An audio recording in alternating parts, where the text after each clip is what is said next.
Hey everybody, ready for the thought for today? A while back I read this great article, The Four Quadrants of Conformism by Paul Graham, and this is how it starts.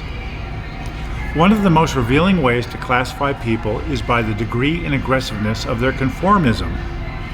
Imagine a Cartesian coordinate system whose horizontal axis runs from conventional minded, here I'll help you imagine it, from conventional minded on the left to independent minded on the right, and whose vertical axis runs from passive at the bottom to aggressive at the top.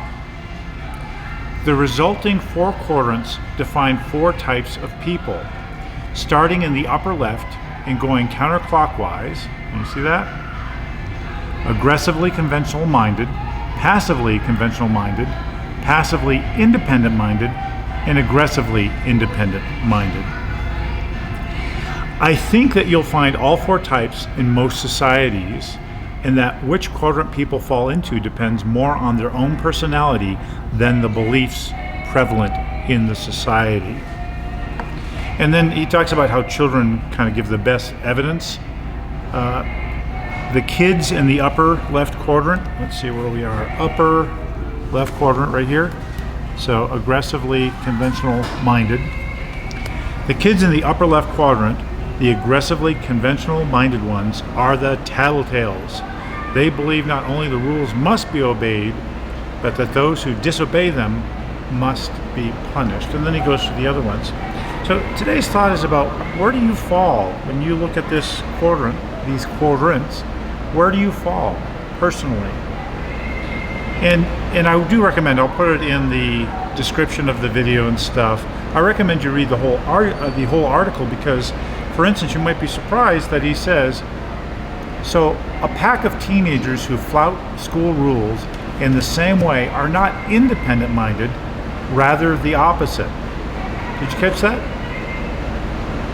That might not be the way you think it would go. It's just like I've argued, you know, I have tattoo, see? And I've argued that people think that somehow tattoos are alternative. If they do, they're not really, because so many people get tattoos. That's not independent anymore. I suppose there are certain tattoos that might be independent, but tattoos in and of themselves aren't independent because everybody's doing it, right?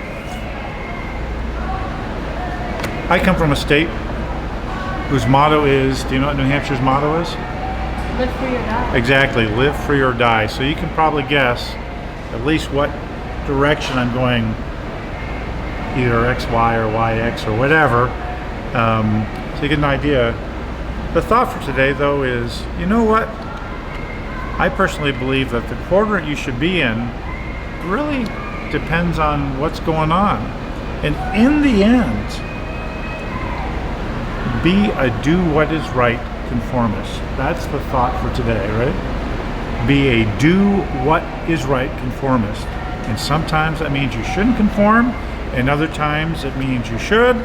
And sometimes it means, yeah, you should conform, but don't be a tattletale. And other times it means you should call somebody. Something's not going right. Be a do what is right conformist. I love you. I'll see you again tomorrow.